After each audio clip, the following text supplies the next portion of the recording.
Oh.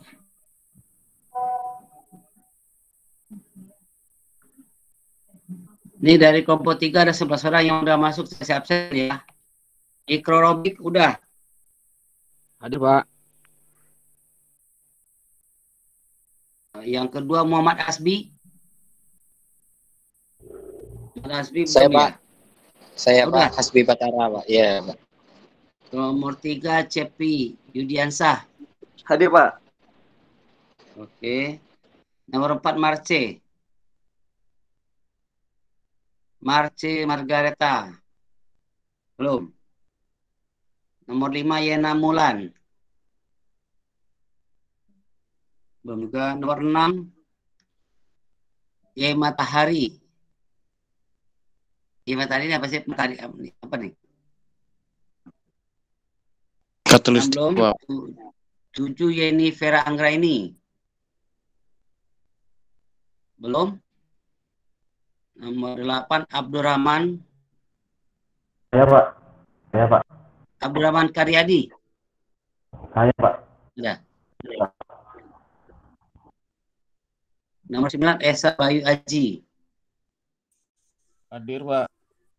Hadir. Nomor 10 Zaid Hussein.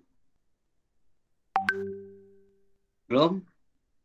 Nomor 11 Muhaimin. Nasihat dari saya tahu nanti yang udah hadir. Berarti Zaid Hussein ada ya? Muhaimin. Berarti udah ada 5 orang dari kelompok 3. Oke, boleh langsung presentasi bisa. Kelompok 3 kelas E. Hari Rabu.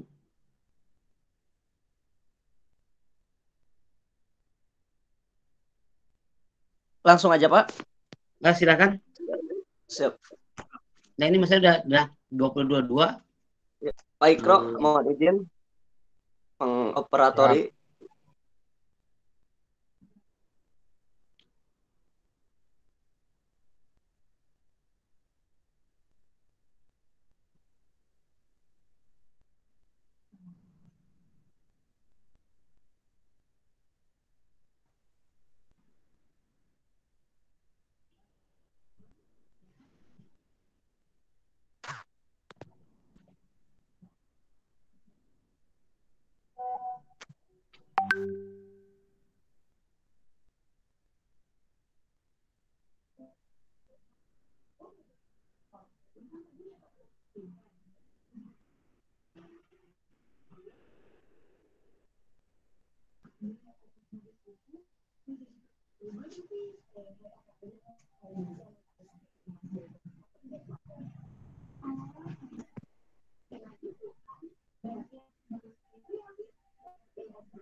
Siap, kita mulai saja ya. Assalamualaikum warahmatullahi wabarakatuh.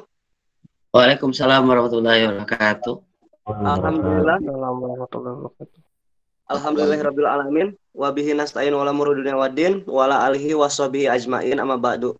Pertama-tama mari kita panjatkan puji serta syukur kehadirat Allah Subhanahu wa taala karena alhamdulillah kita semua rekan-rekan sekalian bisa berkumpul di Google Meet hari ini dengan keadaan sehat walafiat.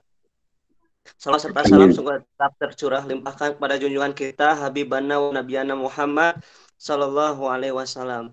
Baik, Pak, perkenalkan saya sebagai Cepi Yudiansyah sebagai moderator dari kelompok 3.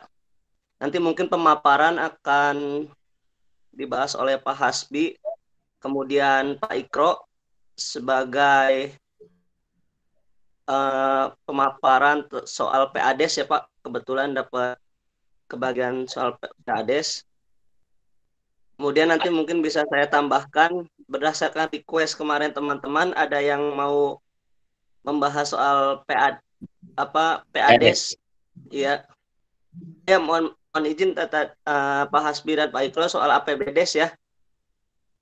Gitu. Oke, seperti yang kita ketahui bersama-sama teman-teman, Saat ini desa kembali menjadi pusat perhatian banyak pihak, baik dari kalangan lembaga pemerintah maupun organisasi non-pemerintah.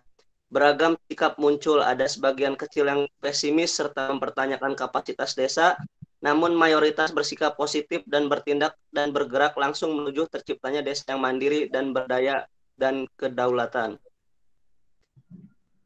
Sikap positif tersebut telah menjadi pemicu lahirnya inisiatif-inisiatif baru dengan tujuan yang sama, yaitu untuk mendukung terwujudnya visi desa membangun Indonesia.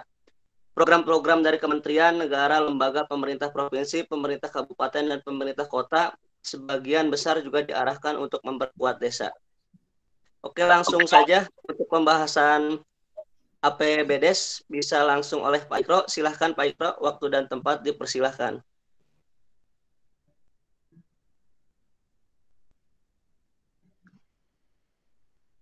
Bagi layarnya kok nggak mau muncul ini. Mikrobik. Apa bisa Kang Cepi coba dibagi? Saya nggak bisa ini ya. Atau dikirim ke grup, nanti di grup di siapa teman yang bisa bagi sampaikan. Materinya dikirim ke grup dulu, di grup teman-teman yang bisa coba tampilkan dengan ini. Oke, coba saya bantu Pak Ikro di close dulu aja biar saya yang bagikan.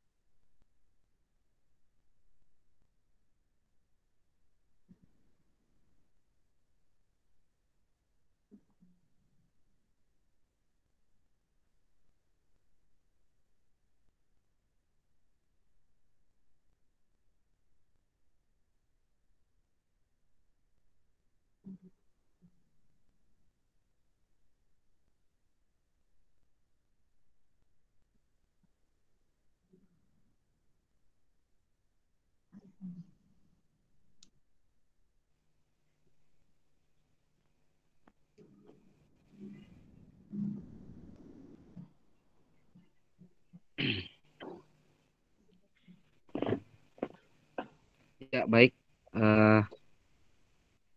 Assalamualaikum warahmatullahi wabarakatuh.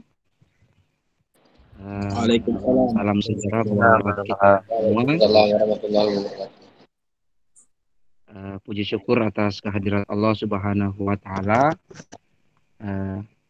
Tuhan yang Maha Esa, di mana kita masih diberikan kesempatan, kesehatan sehingga pada malam hari ini kita masih bisa bertemu dalam mata kuliah hukum bisnis. Bapak dosen dan rekan-rekan yang saya hormati, saya di sini sebagai mewakili kelompok 3 untuk membahas terkait dengan APBDes, dan nanti teman-teman yang lain membahas terkait dengan PADes. Bapak dosen dan rekan-rekan yang kami hormati, pertama-tama yang ingin kami sampaikan bahwa dari kelompok ini kami terdiri dari 11 orang. Materi yang akan kami sampaikan tadi menyangkut dengan pertama terkait dengan APBDes. Jadi dalam slide ini bisa kita lihat bersama-sama bahwa apa itu APBDes. Ya baik, ini jadi apa itu APBDes? Ya, jadi APBDes itu adalah sebuah singkatan dari anggaran pendapatan dan belanja desa. APBDes itu adalah rencana keuangan tahunan pemerintah desa yang dibahas dan disetujui bersama oleh pemerintah desa dan BPD serta ditetapkan dalam peraturan desa. Lalu apa fungsi dari APBDes itu? Fungsi dari APBDes tersebut adalah sebagai dokumen yang memiliki kekuatan hukum. APBDes juga menjamin kepastian rencana kegiatan dalam arti mengikat pemerintah desa dan semua pihak yang terkait untuk melaksanakan rencana kegiatan yang telah ditetapkan dan menjamin ketersediaan dalam jumlah tertentu berdasarkan pagu anggaran. Jadi APBDes itu adalah sebuah produk hukum atau landasan hukum bagi pemerintah desa untuk melaksanakan kegiatan-kegiatan yang ada pada desa tersebut. Jadi fungsi dari APBDes ini kalau boleh kita artikan adalah sebuah landasan hukum untuk melaksanakan kegiatan-kegiatan yang ada di desa. Selanjutnya, anggaran dan belanja desa APBDes. APBDes itu terdiri dari pertama pendapatan desa, belanja desa, pembiayaan desa. Nah, apa itu pendapatan desa?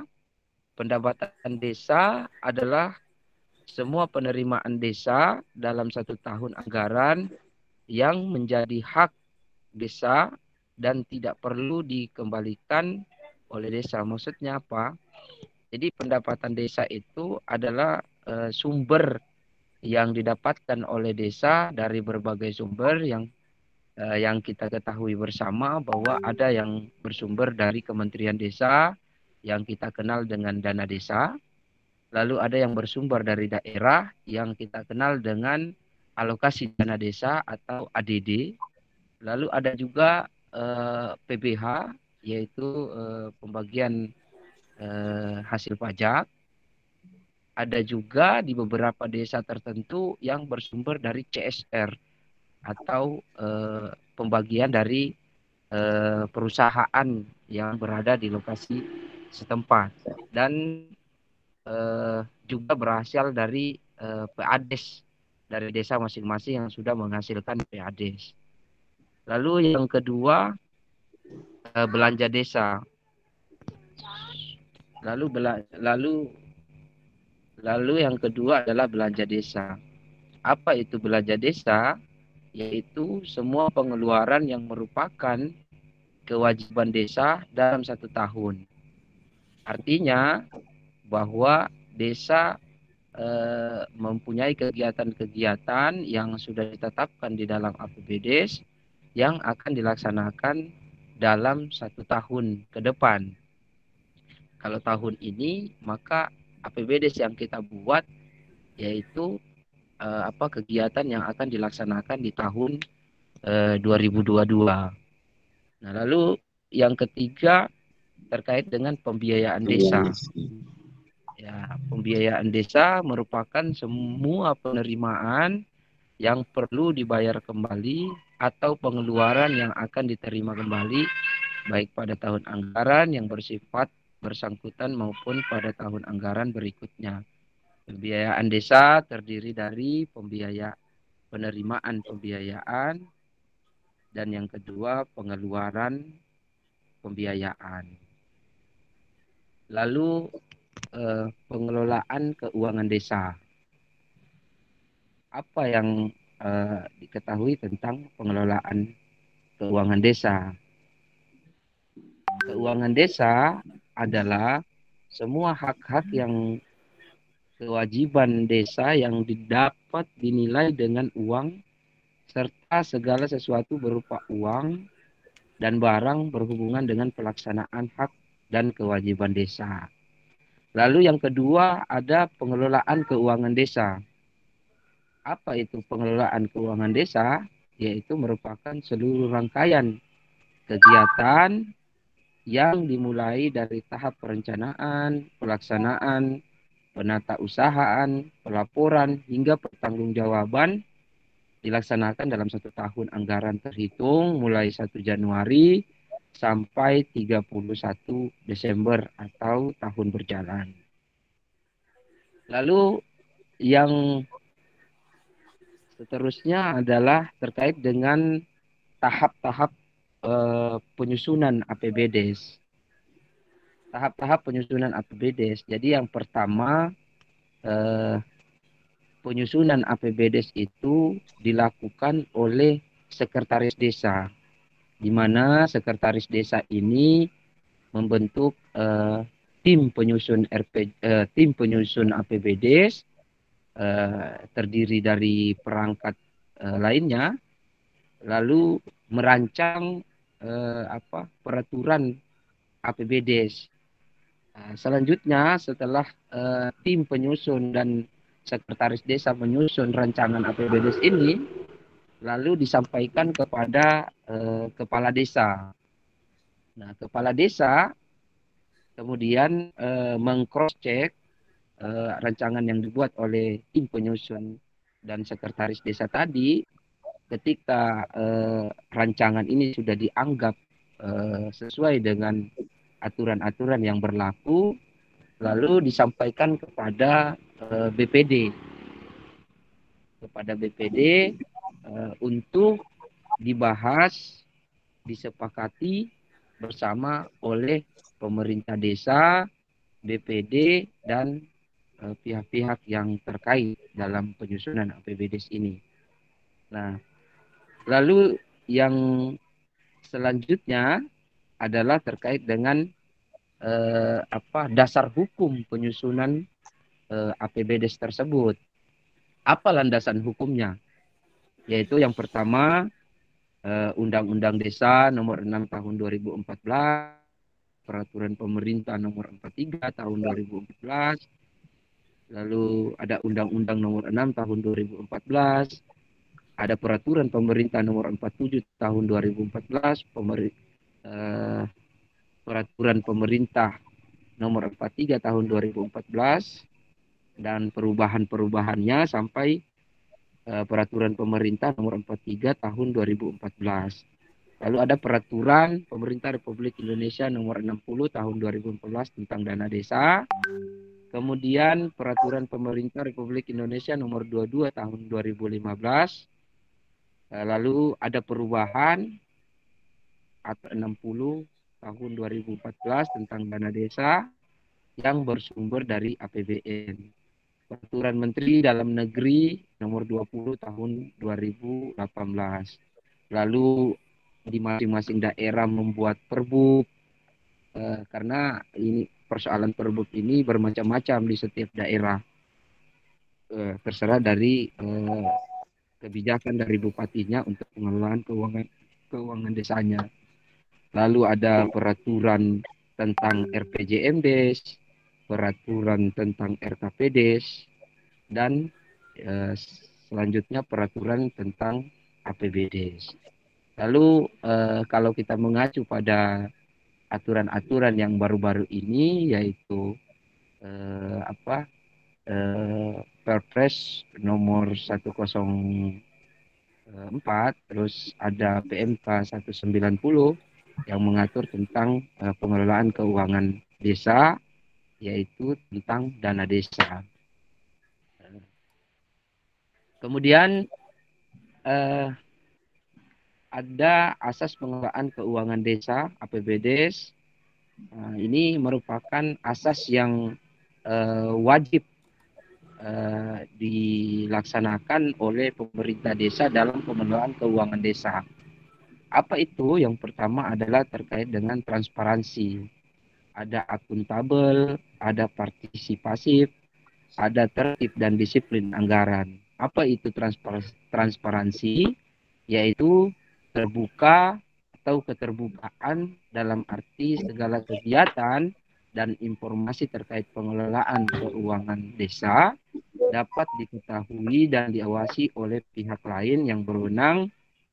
Akuntabel setiap terus kedua terkait dengan akuntabel setiap tindakan atau kinerja pemerintah lembaga dapat dipertanggungjawabkan kepada pihak-pihak yang memiliki hak atau kewenangan untuk meminta keterangan akan pertanggungjawaban.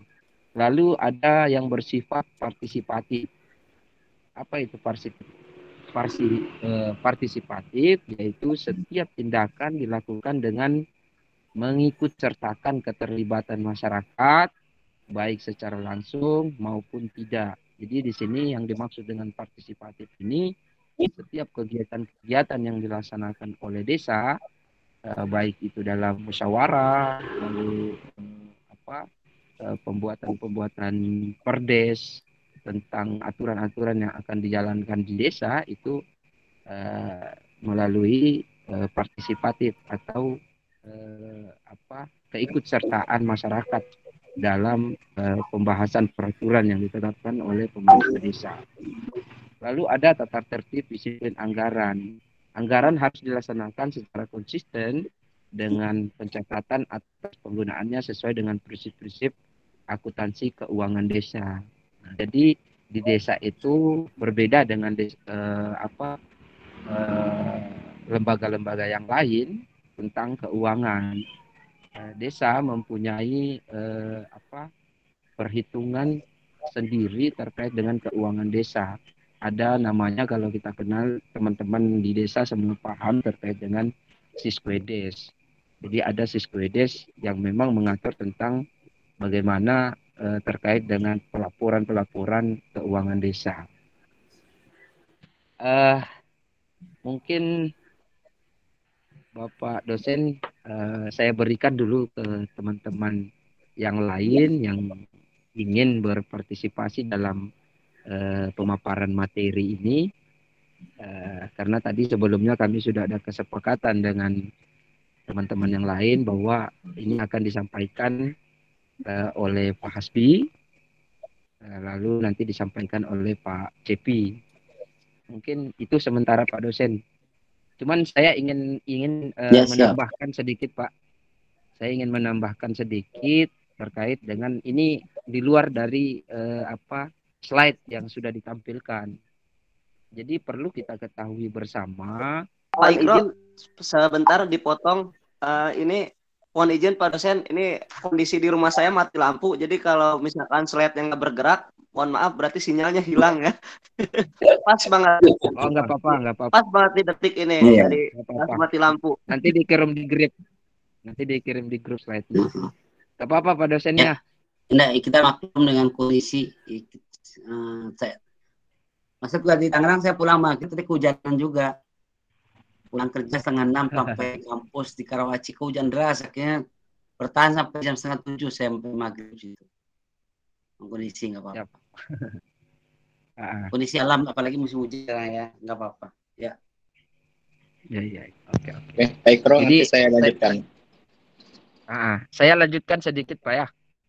Saya lanjutkan sedikit, nanti bisa tambahkan sedikit.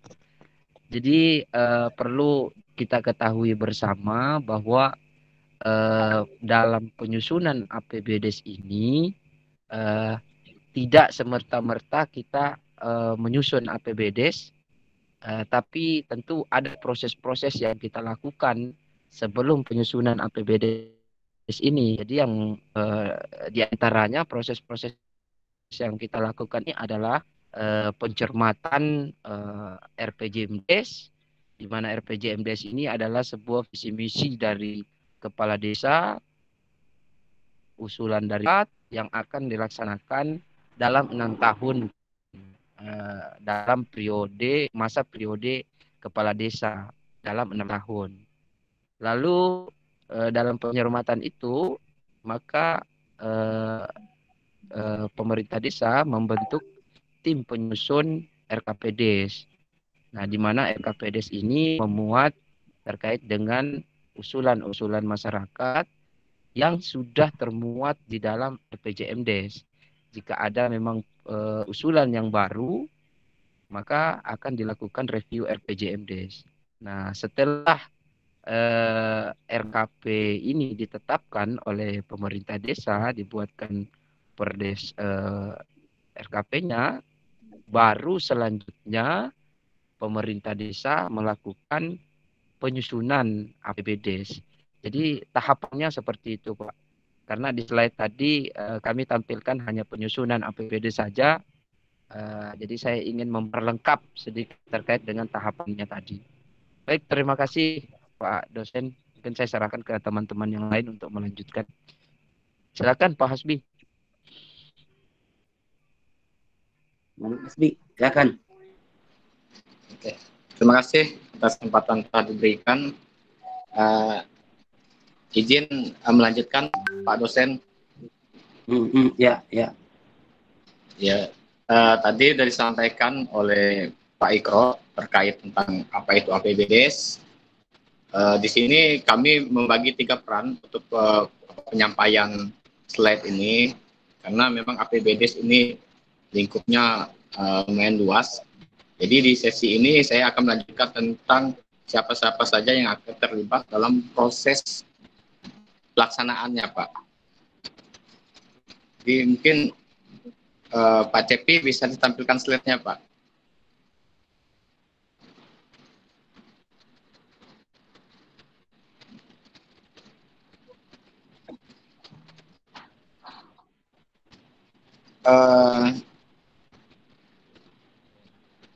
Sudah tadi muncul nggak ya?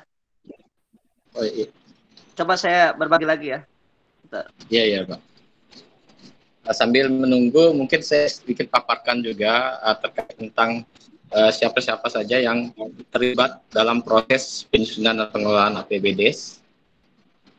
Yaitu di sini unsur-unsur yang terlibat dalam proses penyusunan dan pengelolaan APBDes secara otomatis itu secara ofisial kepala desa sebagai PKPKD-nya, yaitu penjawab pemegang kekuasaan pengelolaan keuangan desa, dan perangkat desa yang lainnya yang termasuk di dalam kepengurusan di desa yang masuk dalam bagian dari PPKD, yaitu pelaksana pengelolaan keuangan desa.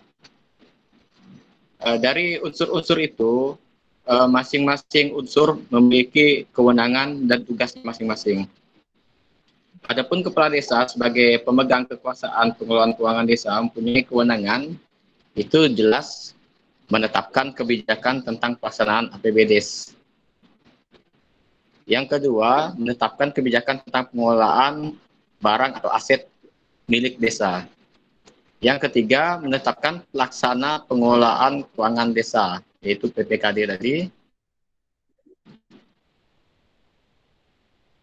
Berikutnya menyetujui pengeluaran atas kegiatan yang dalam APBDes dan melakukan tindakan yang mengakibatkan pengeluaran atas beban yang ada di penganggaran di APBDes.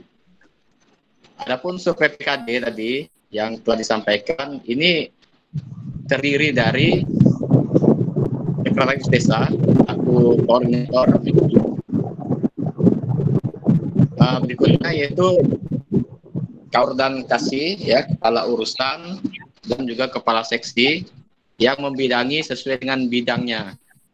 Dan yang berikutnya adalah kaur keuangan, yang mana kaur keuangan ini secara otomatis memegang peran sebagai bendahara di desa. Di sini kita lanjutkan untuk pelaksanaan tugas. Sekretaris itu selaku koordinator ini memiliki tugas mengkoordinasikan penyusunan dan melaksanakan pengelolaan APBDes. Di peran sekretaris desa di sini adalah koordinatornya dalam proses pelaksanaan kebijakannya. Yang berikutnya mengkoordinasikan penyusunan rancangan peraturan desa tentang APBDes ataupun juga termasuk perubahan APBDes dan terkait laporan pertanggungjawaban APBDes. Yang berikutnya kembali mengkoordinasikan penyusunan rancangan desa, peraturan kepala desa tentang penjabaran APBDes dan penjabaran perubahan APBDes. Jadi APBDes ini walaupun sudah ditetapkan menjadi sebuah peraturan desa, ini wajib dibuatkan peraturan kepala desa yang mengatur tentang penjabarannya untuk pelaksanaan apa yang tertuang di dalam APBDes itu. Yang berikutnya mengkoordinasikan tugas perangkat desa yang lain yang menjalankan tugas PPKD dan mengkoordinasikan penyusunan pelaporan APBDes. Ini tadi sudah disampaikan di atas juga. Untuk kaur dan kasih yang bertindak sebagai pelaksana kegiatan anggaran PKA-nya, ini sesuai dengan bidangnya, itu kepala seksi dan kaur mempunyai tugas menyusun rencana pelaksanaan kegiatan yang menjadi tanggung jawab mereka, melaksanakan tindakan yang mengakibatkan pengeluaran atas beban anggaran belanja kegiatan sesuai bidang tugasnya, mengendalikan pelaksanaan kegiatan sesuai bidang tugasnya, menyusun laporan pelaksanaan kegiatan sesuai bidang tugasnya untuk penjawaban pelaksanaan APBDes, menandatangani perjanjian kerjasama dengan penyedia atau pengadaan barang dan jasa untuk kegiatan yang berada dalam bidang tugasnya masing-masing, serta menyiapkan dokumen anggaran atas beban pengeluaran pelaksanaan kegiatan. Yang terakhir ini untuk Kaur Keuangan yang menjalankan fungsi kebendaharaan tadi, ini mempunyai tugas menyusun rencana anggaran kegiatan desa, RAK desa, dan melaksanakan penatausahaan yang meliputi penerimaan, menyimpan, menyetorkan, atau membayar, menata usahakan, dan mempertanggungjawabkan penerimaan pendapatan desa dan pengeluaran dalam rangka pelaksanaan desa. Di sini juga kami tambahkan, kait dalam pelaksanaan APBD desa ini, ada mekanisme yang harus dilakukan dalam proses pengadaan barang dan jasa yang ada di desa. Ini terkait dengan peraturan PKLKPP yang terbaru nomor 12 tahun 2019 dan yang jadi dasar hukum pelaksanaan mekanisme dalam pengadaan barang dan jasa yang ada di desa, yang mana nanti diturunkan di dalam Perbup peraturan bupati di tiap daerah masing-masing sesuai dengan PKLKPP-nya. Jadi ini lebih kepada pelaksanaan teknis bagaimana melakukan pengadaan barang dan jasa di desa. Dasar hukumnya itu Perkap nomor 12 tahun 2019 dan juga peraturan bupati di masing-masing daerah setempat. Ada prinsip pengadaan barang dan jasa di desa yang pembebanan anggarannya menggunakan anggaran yang ada di APBD ini ditekankan harus efisien, efektif, transparan, pemberdayaan masyarakat, gotong royong, dan akuntabel. Efisien ini berarti dalam proses pengadaan barang dan jasanya harus diusahakan dengan menggunakan dana dan daya yang minimum untuk mencapai kualitas dan sasaran dalam waktu ditetapkan, atau menggunakan dana yang telah ditetapkan untuk mencapai hasil dan sasaran yang maksimal. Ini untuk efisiensinya, prinsip-prinsip pengadaan barang dan jasanya. Efektif, artinya pengadaan barang dan jasa harus sesuai dengan kebutuhan dan sasaran telah ditetapkan serta memberikan manfaat yang sebesar-besarnya. Prinsip transparan, tadi sudah disampaikan juga tentang APBD juga, pengadaan barang dan jasa ini transparansi juga, artinya semua ketentuan informasi mengenai pengadaan barang dan jasanya juga bersifat jelas, dapat diketahui secara luas oleh masyarakat dan penyedia barang dan jasa yang berminat. Jadi seperti itu prinsipnya. Yang berikutnya pemberdayaan masyarakat, yang mana dalam proses pelaksanaan pengadaan barang dan jasa ini sebagai wahana pembelajaran bagi masyarakat itu dapat mengelola pembangunan di desanya. Yang berikutnya prinsip gotong royong. Di dalam prinsip ini keterkaitan dengan penyediaan tenaga kerja yang dilakukan oleh pemerintah desa dengan melibatkan masyarakat dalam pelaksanaan kegiatan pembangunan yang ada di desa. Artinya pelaksanaan di desa ini harus dilaksanakan secara swakelola, dilaksanakan oleh masyarakat dan padat karya tunai. Jadi di sini melibatkan masyarakat yang ada di desa sebagai pelaksana kegiatan yang ada di desanya. Yang berikutnya prinsip akuntabel, yaitu harus sesuai dengan aturan dan ketentuan yang terkait dengan pengadaan barang jasa sehingga dapat dipertanggungjawabkan.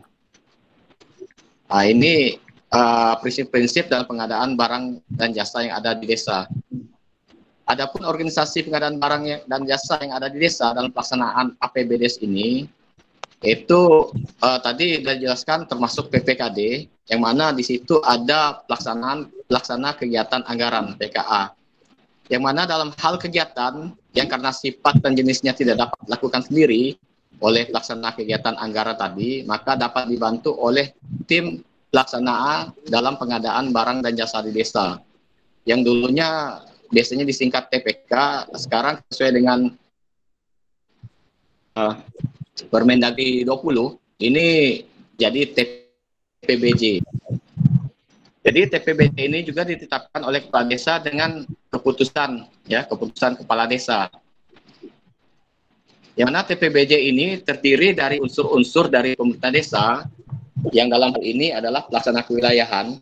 Ini adalah jabatan melekat di mana perangkat desa dalam TPBD ini melibatkan pelaksana kewilayahan atau umumnya disebut kepala dusun. Dan juga terdiri dari unsur lembaga kemasyarakatan desa dan atau masyarakat desa, baik itu RT RW atau mungkin umum lainnya yang mungkin bisa berperan dalam proses pelaksanaan penyelenggaraan desa dalam pelaksanaan pembangunan. Berikutnya tentang peran pemerintah dalam pelaksanaan PBD oleh pemerintah desa ini sesuai dengan PP nomor 43 di pasal 102 ya tahun 2014 bahwa bupati atau wali kota menginformasikan rencana ADD bagi hasil pajak dan retribusi kabupaten untuk desa serta bantuan keuangan yang bersumber dari anggaran pendapatan dan belanja daerah kabupaten. Jadi di sini ADD itu yang menjadi sumber pendapatan transfer yang ada di desa melalui mekanisme APBDes ini bersumber dari APBD kabupaten. Berikutnya dalam PP 43 juga dalam pasal 154 tahun 2014 bahwa camat melakukan tugas pembinaan dan pengawasan desa melalui fasilitasi pengelolaan keuangan desa dan pendayagunaan aset desa. Jadi di sini peran pemerintah tetap ada dalam proses pembinaan dan juga pengawasan terhadap pengelolaan APBDes yang dilaksanakan oleh pemerintah desa. Juga Peraturan Menteri Dalam Negeri Nomor 20 Tahun 2018 pada pasal 74 juga tentang pengelolaan keuangan desa bahwa pemerintah kabupaten atau kota wajib membina dan mengawasi pelaksanaan pengelolaan keuangan desa. Ini adalah bentuk keterlibatan dan peran pemerintah dalam proses pembinaan dan pengawasan yang terhadap pengelolaan APBDes yang ada di desa itu sendiri. Adapun peran atau keterlibatan masyarakat tadi disampaikan oleh Pak Ikro tentang proses pengelolaan keuangan sebenarnya tidak hanya di APBDes-nya, tapi dia punya tahapan dalam pengelolaan keuangan itu mulai dari proses perencanaan, mana ini perencanaan baik itu RPJM dan RKP desa, yang mana di sini peran masyarakat sini terlibat dalam memberikan masukan tentang rancangan APBDes kepada pemerintah desa dan atau BPD, juga terkait pada saat proses pengusulan di musyawarah tingkat dusun ataupun mungkin di musyawarah desanya sehingga tahapan musrenbang di desa. Jadi di sini peran partisipatif dari masyarakat yang terlibat ikut serta dalam proses, karena sistem pembangunan di desa ini kalau dulu sistemnya top down dari atas ke bawah, sekarang prinsipnya sejak ada undang-undang desa ini pemerintah memberikan kewenangan kepada desa dalam pengelolaan keuangan desa tadi, sehingga prinsip pelaksanaan atau perencanaan ini dari bawah ke atas, bottom up. Usulan dari masyarakat diusulkan untuk dilaksanakan dari masyarakat, oleh masyarakat dan untuk masyarakat. Juga termasuk dengan pelaksanaan, bahwasanya dalam pelaksanaan bersama dengan KASI yang menyusun RAB memfasilitasi proses pengadaan barang dan jasa serta mengelola atau melaksanakan pekerjaan terkait kegiatan yang telah ditetapkan dalam Perdes atau Peraturan Desa tentang APBDes. Di sini juga terlibat tadi unsur-unsur TPBD melibatkan lembaga masyarakat ataupun masyarakat. Terkait pengusahaan, di sini peran masyarakat ini bisa meminta informasi atau memberikan masukan dalam melaksanakan audit partisipatif atau pemantauan oleh masyarakat. Ini adalah bentuk keterlibatan masyarakat dalam proses pengelolaan APBDes. Jadi masyarakat punya peran sebagai pemantau dalam proses penyelenggaraan pemerintahan desa dalam pengelolaan APBDes-nya. Jadi saya hanya menyampaikan di sini terkait mengenai APBDes yang mana nanti untuk PADes akan dilanjutkan oleh Pak Cepi, ya. Hanya saja saya ingin menambahkan sedikit tentang APBDes ini, bahwa dalam proses pelaksanaan APBDes ini pelaksanaan sesuai dengan peraturan apa itu bersama 4 Menteri kemarin, bahwa pelaksanaan pembangunan di desa dilaksanakan dengan melakukan pelaksanaan yang tunai tadi, yang mana memang dalam proses pelaksanaannya di APBDes bukan menggunakan pihak kontraktor, tapi lebih pada swaklola yang unsur-unsurnya tadi sudah disebutkan tadi di atas. Jadi seperti itu, bahwa dalam APBDes tidak ada seperti PL, ya, penunjukan langsung atau sistem tender gitu. Jadi mungkin itu yang bisa saya sampaikan dalam pembahasan APBDes ini. Dan kurang lebihnya saya mohon maaf. Akhir kata saya tutup. Terima kasih. Assalamualaikum warahmatullahi wabarakatuh. Mungkin saya kembalikan kepada Pak Cepi untuk melanjutkan untuk materi PADes-nya. Silakan. Waalaikumsalam warahmatullahi wabarakatuh. Kedengeran suara saya, teman-teman? Kedengaran? Ya, terima kasih. Terima kasih banyak untuk Pak Ikro, kemudian Pak Hasbi yang telah memaparkan tentang APBDes ya. Jadi teman-teman, untuk PADes ini kan saja ya. Kembali lagi, ini Kang Cepi mau dilemparkan kembali ke audiens. Kira-kira kan ini udah jam 9 ya. Apakah mau lanjut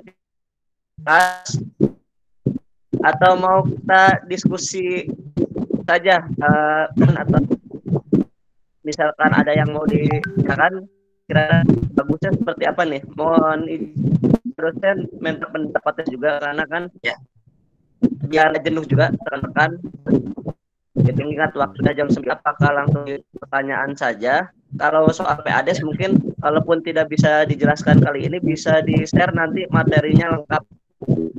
Gimana kira-kira? Ya, terima kasih Pak Cepi. Saya rasa kan ada jam 9, kita langsung aja diskusi. Karena gini, kan nanti kan ada kelompok 1 dan kelompok 4 sama. 2, 5, 3 dengan kelompok 6. Jadi kalau sekarang PADes, mungkin PADes-nya nanti di kelompok 6 juga nggak apa-apa. Siap, Pak. Karena satu topik itu kan 2 kelompok yang membahasnya. Jadi betul, kalau sekarang PPDes, mungkin PADes-nya nanti di kelompok 6 juga boleh 6. Karena kalau di sini lagi nanti habis waktunya, nggak ada diskusi teman-teman yang lain untuk bertanya. Jadi makanya betul, siapa? Kasih buka ke tempat yang lain untuk kesempatan bertanya. Ya, oke. Siap. Lanjut. Sesuai saran dan instruksi Pak dosen, silahkan teman-teman bagi yang ingin bertanya maupun memberi masukan dan sebagainya, silahkan diberikan waktu dan tempatnya.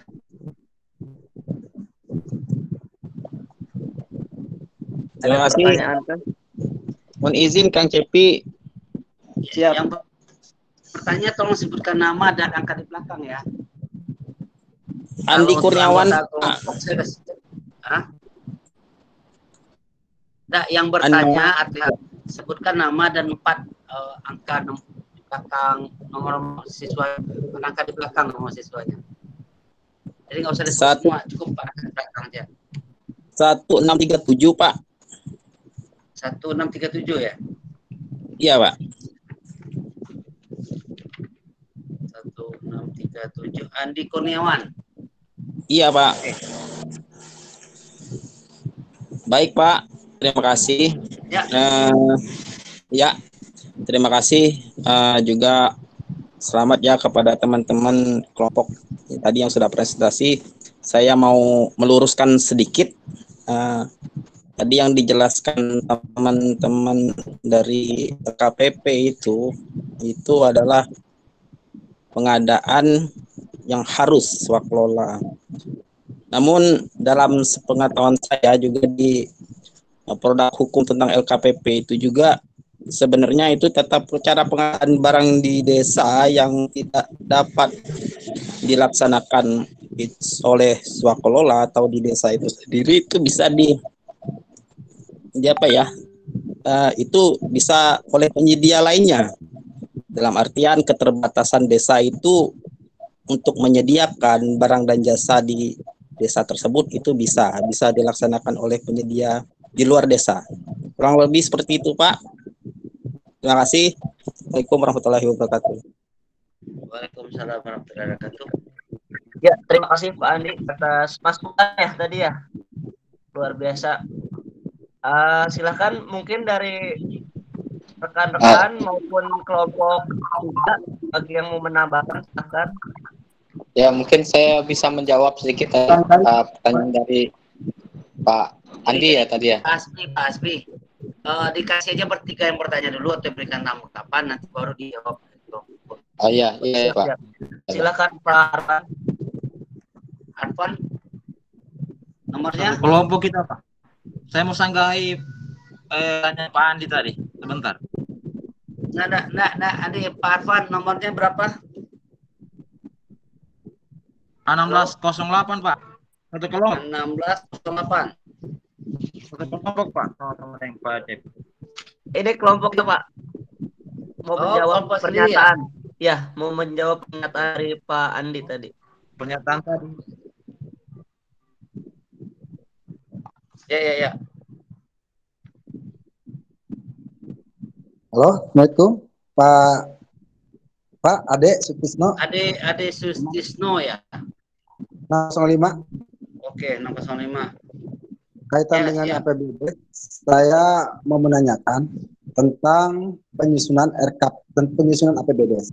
Di sana penyusunan RKPD saya ingin tahu, kan ada pemerintahan desa dan BPD ya. Nah, saya ingin tanya, di sana pada waktu menjelaskan ya dari kelompok ini, bahwa penyusunan APBD itu terdiri dari Sekdes dan perangkat desa, Kades dan perangkat desa. Nah, saya ingin tanyakan, kalau BPD, gitu, tugasnya BPD, di sana kan BPD sebagai budgeting, termasuknya rolling dan sebagai penampungan subsidi. Nah, di manakah letak BPD, tugas fungsi BPD dalam APBD itu? Terima kasih.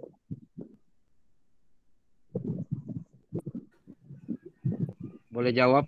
Baik, silakan Pak Ikro. Jadi dirangkum dulu tadi tugas BPD dalam APBD ya. Ya, silakan. Iya. Baik, terima kasih atas pertanyaannya oleh Pak siapa ya tadi? Pak Ade. Andi. Iya. Baik, terima kasih Pak Andi atas pertanyaannya.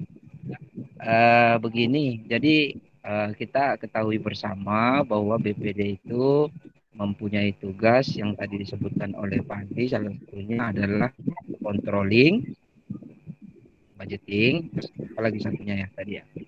Penampung aspirasi, Pak. Iya, penampung aspirasi. BPD itu di dalam desa salah satu membuat rancangan baik itu AP ataupun BES. Nah, di mana dalam kaitannya dengan APBD ini, jadi BPD itu sebagai buat rancangan.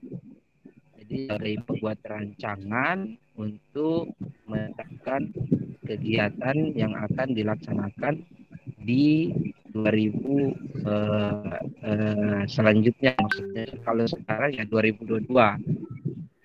Jadi salah satu fungsi yang dilaksanakan oleh BPD terkait dengan itu, maka di sini BPD itu berperan sebagai pembuat rancangan, Pak, yang disepakati bersama oleh kepala desa. Jadi semacam itu, Pak. Ya maksudnya gini Pak Igro ya, dalam penyusunan APBDes itu berarti penyusunannya ya berarti draft penyusunannya bukan Ya, baik. rancangan dalam draftnya ya, draft penyusunan APBDes-nya ya berarti. Maksud saya itu saya dari penjelasannya orang ini ya, dengan keterlambatan saya masuk ke gimmick ini, jadi saya bingung gitu. Jadi baru masuk gitu, terus ada penjelasan ini, jadi Oh mungkin iya, baik. Saya ngerti. Pak itu ya. Jadi begini, saya lanjutkan. Jadi tadi sebenarnya pada saat presentase itu kita sudah sampaikan bahwa penyusunan APBDes itu tidak serta-merta langsung disusun APBDes. Tetapi ada tahapan-tahapan yang dilaksanakan sebelum penyusunan APBDes itu. Salah satunya adalah musyawarah yang dilakukan oleh BPD dalam penyusunan atau pengusulan dari masyarakat yang dilaksanakan, yaitu musyawarah desa. Jadi itu adalah satu kegiatan yang dilaksanakan oleh BPD untuk menampung segala aspirasi yang diusulkan oleh masyarakat, dengan catatan bahwa itu tidak boleh keluar dari RPJMDes, karena RPJMDes ini merupakan salah satu visi misi yang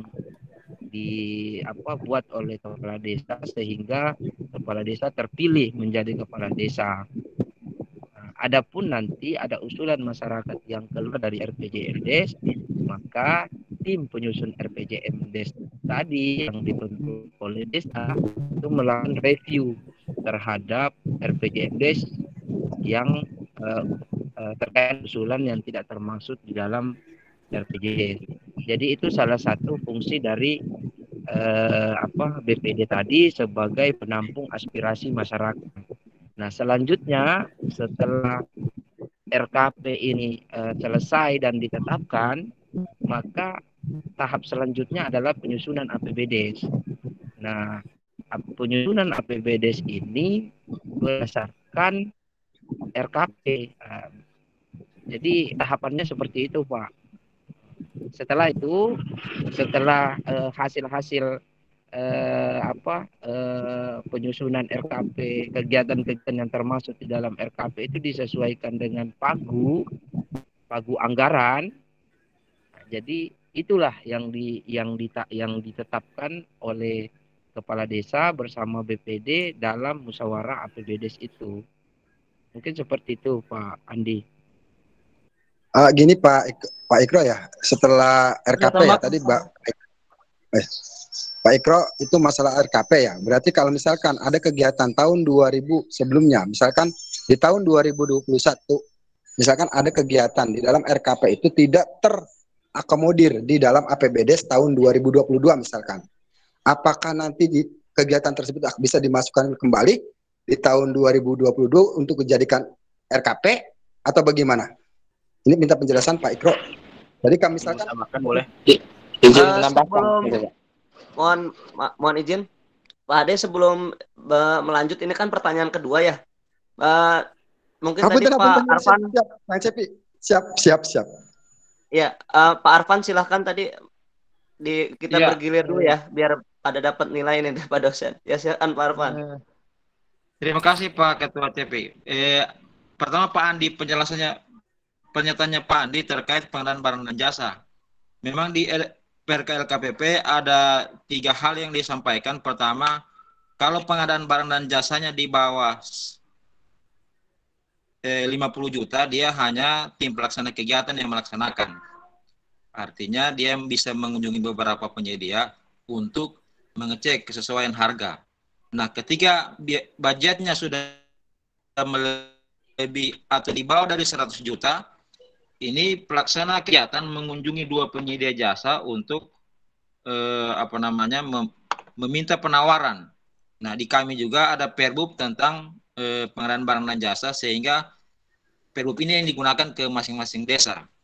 Nah, untuk hal yang ketiga, di atas 200 juta, dia sudah menggunakan skema lelang, kurang lebih seperti pengadaan barang dan jasa yang ada di APBD daerah. Manakala ketiga, pagu dari paket kegiatan itu di atas dari 200 juta. Mungkin itu penjelasan dari pernyataan Pak Andi tadi. Nah, untuk soal Pak Ade tadi terkait tugas dan BPD terhadap APBDes, di kami Pak, draft dokumen APBDes itu sebelum dimusyawarahkan dalam musyawarah resmi, draft itu diserahkan atau diserahkan kepada BPD untuk dibuat risalah BPD. Nah, hal-hal apa saja yang berkesesuaian dengan RKP atau apa-apa saja yang tidak berkesesuaian. Sehingga keluarlah risalah BPD untuk mencermati draft APBDes tadi. Nah, setelah keluar risalah BPD, baru BPD bersama pemerintah desa membuat perdes yang mana kedua bersepakat secara bersama-sama untuk dijadikan dokumen APBDes. Mungkin itu tambahan dari saya, Pak Depi, Pak Ade. Demikian. Pak Arfan, mohon menyanggah sedikit, Pak Arfan. Ya. Sebenarnya apa yang dijelaskan Pak Arfan tadi mengenai 50 juta, 100 juta itu tidak dicantumkan dalam peraturan LKPP, namun itu dicantumkan dalam produk hukum peraturan bupati masing-masing, karena di peraturan LKPP itu tidak mencantumkan angka. Nah, gitu. Itu produk hukum dari bupati masing-masing. Makanya itu peraturan LKPP ini memberikan ruang lingkup yang seluas-luasnya bagi pemerintah daerah untuk mengatur pengadaan barang jasa di daerahnya masing-masing. Kurang lebih seperti itu, Pak Arfan. Ya, kurang lebih sama. Menambahkan, Pak CP. Saja. Siap. Berikutnya. Ini tadi kan ada pertanyaan dari Pak. Saya mungkin menanggapi dari Pak Andi dulu sebelum Pak Ade. Tadi terkait tentang mekanisme pengelolaan APBDes itu tidak mesti swaklola ya maksudnya ya. Jadi pada prinsipnya pengelolaan mekanisme barang dan jasa, Pak, pengadaan barang dan jasa, Pak, mekanisme pengadaan barang dan jasa. Tadi kan saya sudah sampaikan bahwa dalam mekanisme pengelolaan APBDes ini dengan menggunakan sistem swaklola, yang mana dalam proses penyediaan barang dan jasanya ini dia tetap memakai prinsip pelaksanaan kegiatannya ada swaklola penuh dan swaklola sebagian. Itu ada di perkara KPP, Pak. Bahwa memang ada kegiatan-kegiatan yang secara teknis tidak bisa dilakukan oleh masyarakat, bisa melibatkan atau mengambil tenaga teknis yang mempunyai kapasitas yang membidangnya. Tapi secara penuh kegiatannya itu, secara konsep kegiatan pengelolaannya itu tetap swaklola. Tapi pengadaan barang dan jasa yang sifatnya tidak bisa dilaksanakan dalam hal pengadaan barangnya bisa melakukan tenaga teknis khusus dengan speknya yang tadi. Tapi pelaksanaannya swaklola. Contohnya, misalkan dalam pengerjaan, contohnya mungkin jembatan gantung ya, jembatan gantung atau pelaksanaan pembangunan tower internet desa. Mungkin masyarakat umum yang ada di desa tidak akan atau mungkin belum memiliki kapasitas dalam pelaksanaan pemasangan internetnya. Tapi ada beberapa kegiatan dalam pelaksanaan internet desa ini yang bisa dilakukan swaklola oleh masyarakat. Contoh, mungkin seperti pengecoran fondasi. Nah, ini pelaksanaan kegiatan. Tapi kalau untuk penyediaan jasa yang memang tidak bisa itu seperti pemasangan jaringan, instalasi, itu jelas menggunakan teknis. Maka itu masuk dalam swaklola sebagian prinsipnya, Pak. Kalau swaklola penuh, misalnya sistem normalisasi sungai, misalnya dengan melibatkan masyarakat banyak dalam pelaksanaan dengan sistem manual, itu swaklola penuh. Jadi seperti itu mekanisme yang saya pahami dan memang termuat di dalam perkara KPP. Nah, itu mungkin ya untuk pertanyaan dari Pak Andi ya Pak. Mudah-mudahan ya, ini bisa menjawab tadi bahwa yang saya maksudkan swaklola ini ada swaklola penuh, ada swaklola sebagian, Pak. Iya, meluruskan yang Bapak jelaskan tadi. Iya. Bisa saja itu dilaksanakan oleh penyedia yang tidak bisa dilaksanakan oleh masyarakat setempat. Kurang lebih itu, Pak. Terima kasih, Pak. Iya Pak. Ya oke, makasih Pak Adi. Untuk Pak Ade ini Pak, yang tadi kan pertanyaan Pak Ade ini terkait peran BPD dalam proses APBDes-nya ya Pak. Oh iya, siap. Ya Pak. Yang di tempat kami ini Pak, proses penyusunan APBDes, rancangan APBDes ini dasarnya tadi disampaikan oleh Pak Ikro jelas dasarnya dari perencanaan sebelumnya itu RKPDes. Di mana tahapan RKPDes ini sudah dibahas bersama di desa, melalui musyawarah desa, dan bahkan dibawa ke musrenbang desa, sehingga melahirkan draft format RKPDes dan DU RKP. Yang mana dalam proses penyusunan RKPDes ini menggunakan pagu indikatif, Pak.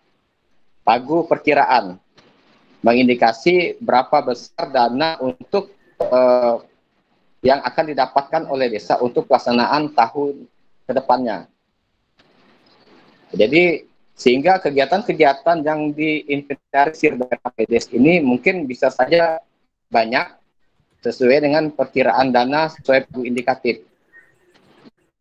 Tetapi pada masuk di penyusunan APBDes ini menggunakan pagu definitif.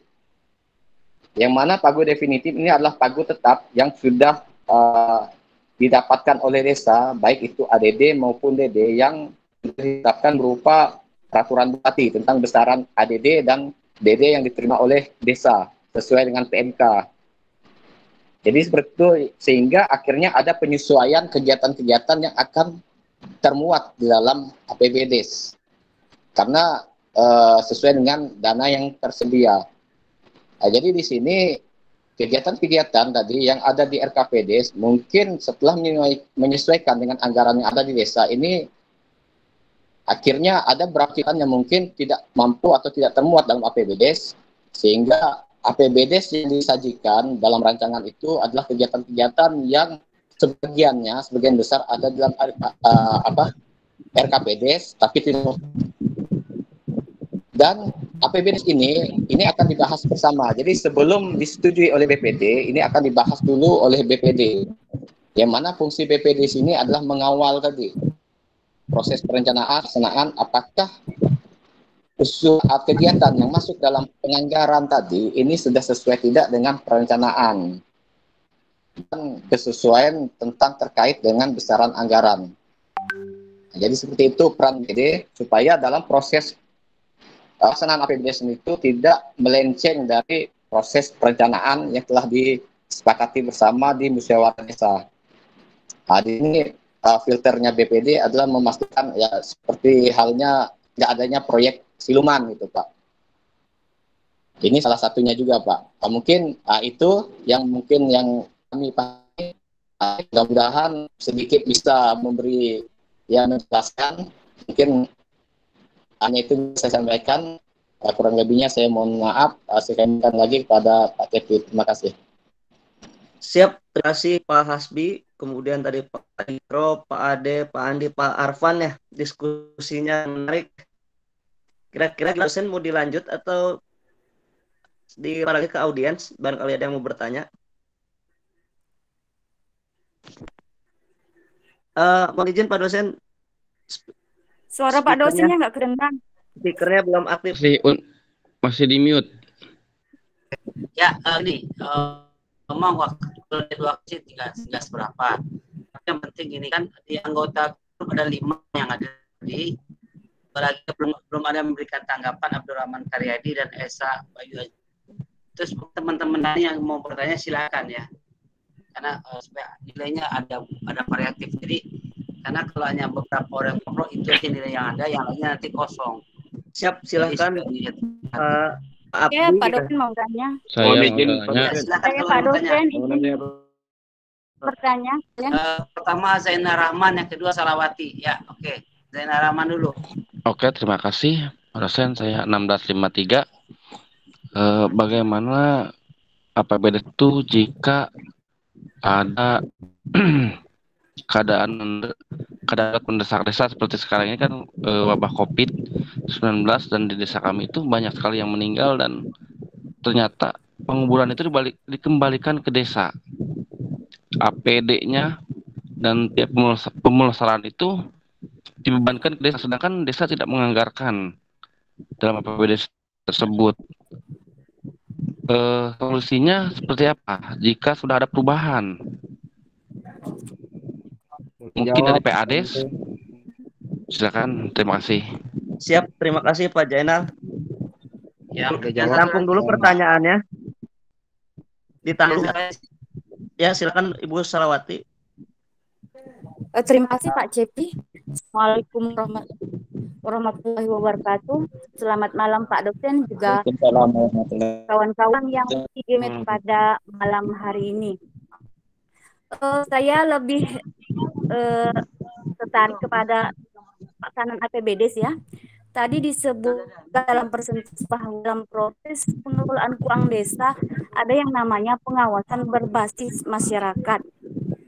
Seandainya begini dalam proses pembangunan, katakanlah contohnya pembangunan gedung Posindo, itu ada dipakai yang namanya papan informasi atau papan proyek. Pertanyaan saya sederhana. Saya cuma minta pendapat dari kelompok 3. Pertanyaan begini, apakah perlu detail pembangunan di tempat papan informasi tersebut? Saya mohon jelaskan alasannya. Mungkin itu pertanyaan saya. Mohon izin, apa? Kurang jelas. RAB. Oh, RAB ya, RAB. Bu ya. RAB. RAB-nya. RAB pembangunannya.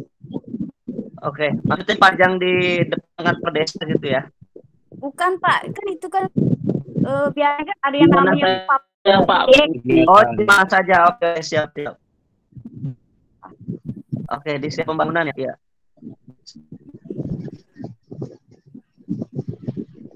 Ya, pertanyaan pertama dulu tadi dari Pak Jainal ya.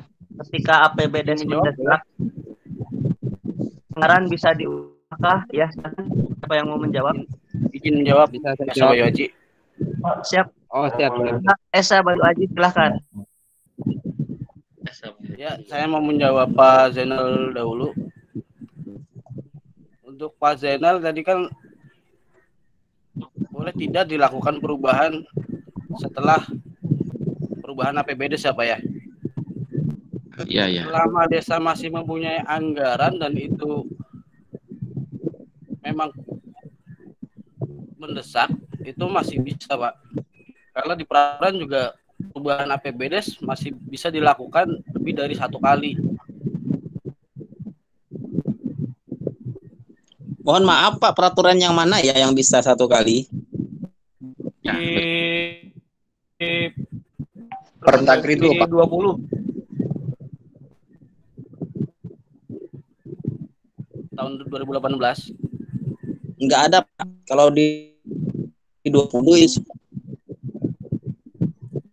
Ya, jadi kalau dalam keadaan mendesak, Pak, Pasti ada faktor X ya. boleh lebih dari 1 itu, Pak. Coba Pak lagi soal itu setahu saya itu ukuran kepala apa, tapi peraturan desanya itu cukup 1 kali gitu. Kalau bisa itu perubahan itu kalau cuma 1 kali dalam 1 tahun. Ya biasanya di bulan Oktober itu perubahan. Iya betul. Untuk ya, perubahan keduanya nggak ada. Perubahan itu hanya 1 tahun. Nah, itu karena Pak tadi yang dijelaskan sama Pak itu bahwa ada pagu indikatif dan ada pagu definitif. Nah sekarang yang jelas nanti sampainya ke sana. Apa sih pagu indikatif? Tadi yang disebutkan sama Pak Asbi ya, Asbi itu bahwa pagu yang diberikan adalah pagu perbedaan pada waktu kita perancangan APBDes. Memang pada definitif itu setelah kita dan itu sudah di peraturan bupatinya sudah jelas. Nah, itu mungkin kesana larinya. Dan perubahan APBDes itu hanya 1 kali dalam 1 tahun. Nah, misalkan ada perubahan boleh kepala desa itu ya. Nah, boleh menjawab. Halo, siapa tuh? Ya, Pak, yang menjawab. Silakan Pak Ikro. Pak Ikro. Jadi begini, kalau ini menurut dari pengalaman yang kita lakukan dalam 2 tahun ini terkait dengan perubahan. Nah, jadi kalau kami sebagai pendamping desa itu memberikan saran kepada desa itu untuk menambah kegiatan itu untuk penyusunan APBDes itu kan 5 bidang. Jadi di bidang 5 itu kan ada keadaan darurat, penanggulangan bencana, dan satu lagi halo. Ya. Jadi di bidang itu kan ada penanggulangan bencana. Jadi biasa yang khusus di Kabupaten Pasir di Kalimantan Timur itu memberikan anggaran yang cukup besar di bidang 5 ini. Kenapa? Antisipasinya adalah untuk mengkoordinir kegiatan belanja karena adanya COVID yang kasus yang tinggi, terus kegiatan-kegiatan alam lainnya seperti banjir atau kegiatan-kegiatan yang memang dianggap itu darurat di desa. Makanya teman-teman di sini itu mengarahkan teman-teman di desa untuk menganggarkan bidang 5 ini dengan dana yang cukup besar. Itulah untuk menanggulangi kegiatan-kegiatan yang memang bersifat darurat. Kalau untuk perubahan, saya rasa itu teman-teman desa agak sulit ya untuk buka, karena setiap kegiatan itu kan dilakukan posting. Nah, untuk membuka posting itu agak sulit. Jadi strategi yang kita lakukan itu adalah menambah biaya di bidang 5, penanggulangan bencana darurat dan tak terduga. Jadi disitulah kita mengambil sumber anggaran dana itu untuk menanggulangi kegiatan-kegiatan yang dianggap darurat tadi. Mungkin itu menambahkan sedikit, Pak. Siap, terima kasih Pak Ikro. Lanjut ya, udah puas belum? Pertanyaan Pak ya? Apa Pak? Ada pertanyaan dari Bu Salawati tadi. Iya, Bu Salawati tadi berbasis ini RAB ya, soal RAB. Silakan Pak Abdi. Nama saya Abdurrahman Karyadi. Saya 2025 vaksin 30. Pengetahuan saya tadi, kalau nggak salah tangkap, saya menyimaknya Bu Salawati papan informasi ya. Terkait siapa? Terkait proyek papan informasinya. Pengelolaan. Jadi kalau menurut saya orang di desain bangunannya Bu, diinformasikan di Posyandu tadi Bu ya. Kalau menurut saya suaranya kuat. Iya Bu, jaringan itu ada kurang bagus. Kebetulan saya berusaha menjawab, kehubung di desa juga hampir sama. Memang alat-alatnya ternyata dibangun dengan dana desa itu dipaparkan kita biaya diperlukan. Jadi biasanya kan kita melihat desa saja APBD sebagainya di berdesa. Ini seperti itu. Memang lebih layak papan informasi tadi yang mendetailkan tentang penjabaran desain, ya baik itu gambar ataupun rencana anggaran biayanya di bangunan yang tertera, tidak cuma sekedar informasi papan proyek. Menurut saya itu layak diapresiasi dan layak dipergunakan. Tapi kan umumnya yang kita lihat selama ini hanya sekedar papan informasi fisik pembangunan desa itu saja.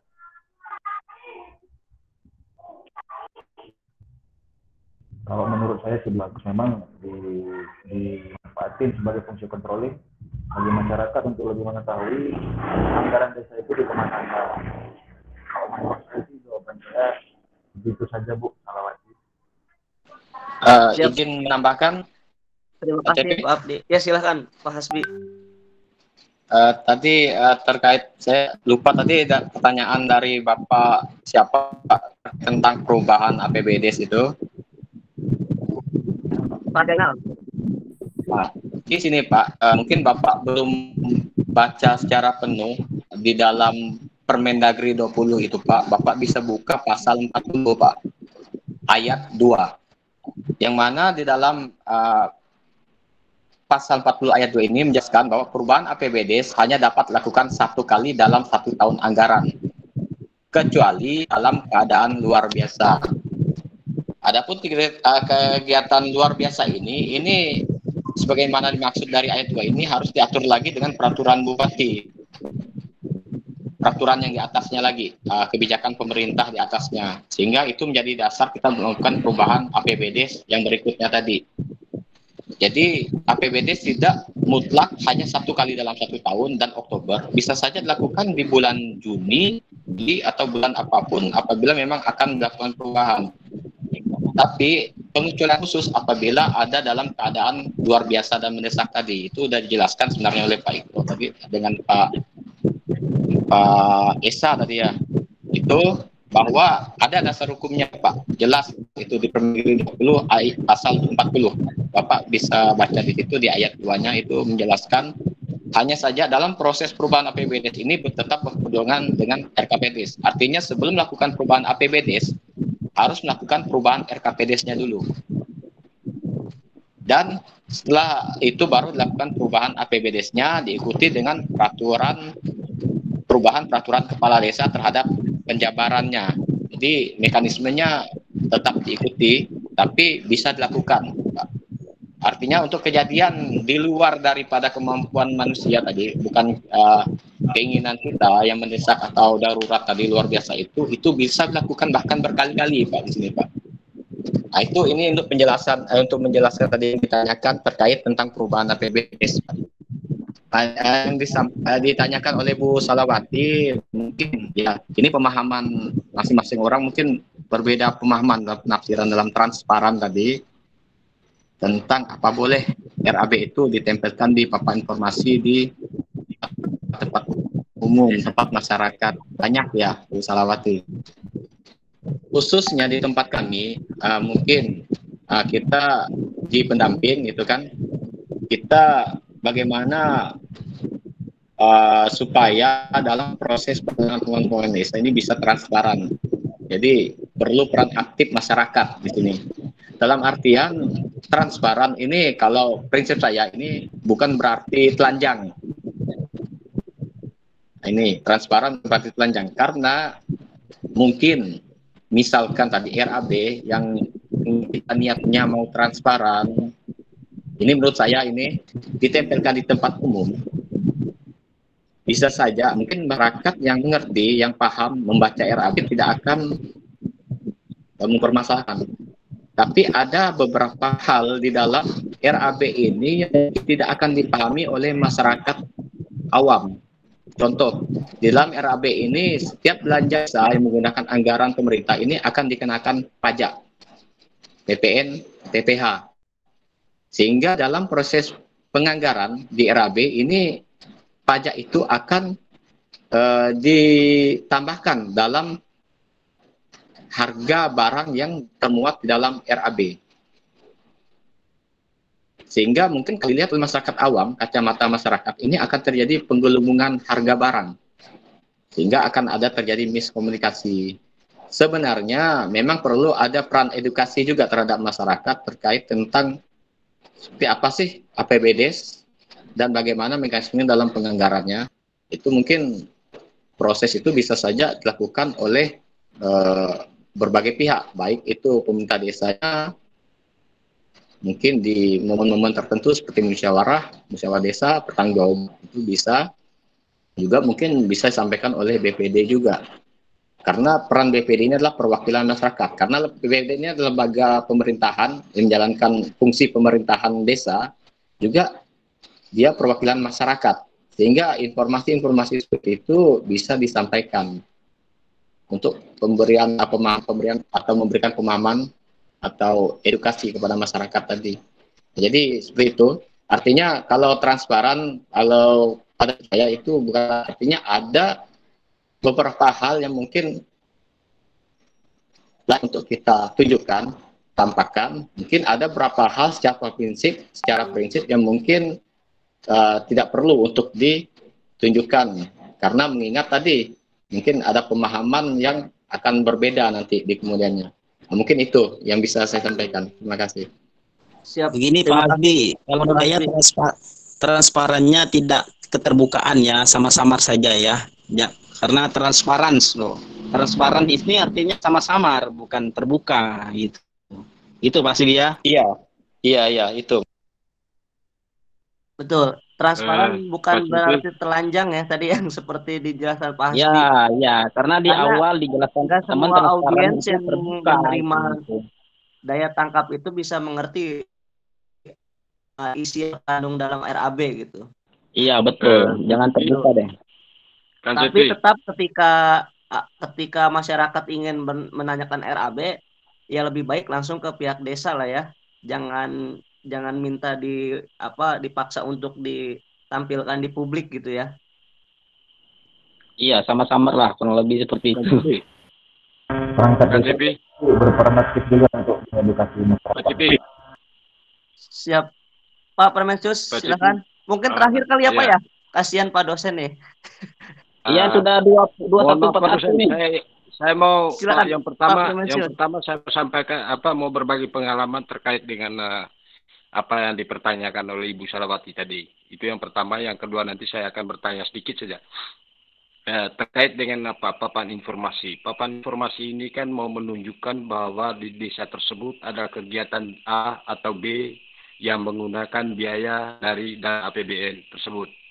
Nah, dalam penyusunan RAP atau RAB itu, yang pertama yang pernah kami lakukan, kebetulan di tahun 2017 dan tahun 2018 saya menjadi ketua TPK, tim pengelola kegiatan. Yang pertama saya lakukan adalah sosialisasi, mau dibawa kemana RAP-nya, seperti apa RAP-nya, apakah RAP reguler atau RAP pemberdayaan, yang notabene-nya dalam pemberdayaan ini kita menggunakan HOK, harian orang kerja. Jelas, kalau menggunakan HOK maka perhitungannya adalah bukan harga material, tapi harga harian orang kerja. Satu, kedua, transportasi, ketiak pajak. Itu yang dimasuk dalam akumulasi harga satuan salah satu item material pekerjaan tersebut. Lalu itu disosialisasikan ke masyarakat di awal. Lalu dalam perjalanannya, angka yang dimasukkan dalam papan informasi adalah angka nominal keseluruhan dari kegiatan itu. Bukan angka itemnya, bukan. Angka keseluruhannya berapa? Misalnya 300 juta ya, masukkan 300 juta. Nah, di sini dalam pelaksanaan kegiatan proyek ini butuh transparansi atau keterbukaan dari pihak TPK. Memang tidak jarang juga ada TPK yang centil-centil bermain di sana sehingga mengundang agak rame di sana. Tidak jarang seperti itu. Tapi ketika kita memulainya seperti itu, maka hasilnya sedikit bisa menekan, memberi pemahaman kepada masyarakat tentang RAP yang kita gunakan. Bahwa RAP yang kita gunakan RAP pemberdayaan. Tidak jarang juga kita jumpai bahwa sepolos itu kita menjelaskan kepada masyarakat. Masyarakat juga tetap mencari celah untuk bagaimana caranya berpartisipasi aktif dengan cara mereka sendiri. Yaitu menanyakan hal-hal yang di luar perumusan bersama. Itu tidak jarang juga seperti itu terjadi. Pertanyaannya begini. kita tahu bersama bahwa akhir-akhir ini hampir tugas dari BPD terkait dengan pembangunan desa itu sebagai melakukan musyawarah bersama masyarakat untuk menghasilkan hal-hal yang strategis bagi pembangunan desa, hampir terkebiri dengan berbagai aturan yang diorbitkan oleh pemerintah. Yang saya mau tanyakan, misalnya RPJMD ini kan adalah produk hukum, salah satu produk hukum yang dijamin keabsahannya oleh hukum itu sendiri. Namun, suatu ancaman bagi desa yang jumlah penduduknya kecil, lalu dengan hadirnya berbagai intervensi-intervensi yang disampaikan oleh pemerintah. Kita tahu bersama bahwa memang itu penting. Kira-kira bagaimana ya teman-teman desa menghadapi atau menyikapi ini sehingga RPJMD bisa berjalan dan hasil apa yang diintervensikan oleh pemerintah bisa berjalan, khususnya juga pemberdayaan bisa berjalan. Satu. Kedua, tadi ada 5 item dalam penyusunan APBD seperti yang disampaikan oleh Pak Ikro tadi. Mau saya tanyakan begini, bisa tidak, kalau saya tidak salah ingat bahwa ada salah satu item di dalam atau butir di dalamnya terkait dengan pembinaan kemasyarakatan. Bisa tidak penganggaran pembinaan kemasyarakatan ini dipakai untuk kepentingan penyusunan peraturan desa? Misalnya peraturan desa terkait pariwisata, peraturan desa terkait kesehatan. Karena itu menyita waktu cukup lama juga itu. Bisa tidak? Itu saja pertanyaannya Pak. Terima kasih. Siap, silakan. Pak Ikro atau Pak Hasbi silakan mau menjawab. Singkat saja karena durasinya tinggal sedikit lagi nyampe jam 10 ini. Silakan. Baik, dan terima kasih. RPJMDes dulu. Saya persoalan RPJMDes ini saya agak kurang mengerti dari pertanyaannya Pak Fromasius tadi. Tapi yang kedua itu Gini Pak, RPJMDes ini kan hasil produk hukum, salah satu produk keabsahannya. Nah, dalam perjalanannya RPJMDes ini kan memuat tentang pembangunan desa dalam jangka waktu tertentu. Dalam pelanannya hampir terkebiri oleh berbagai peraturan yang hadir yang upaya untuk kepada masyarakat. Caranya supaya RPJMDes lalu intervensi ini juga berjalan. Begitu maksud saya, Pak. Baik, terima kasih. Saya mau, karena ini 2 pertanyaan, kita berbagi dengan teman-teman yang lain. Ingin menjawab yang pertanyaan terakhir tadi terkait dengan BPD tadi ya, rancangan penganggaran Pak, pembinaan masyarakat.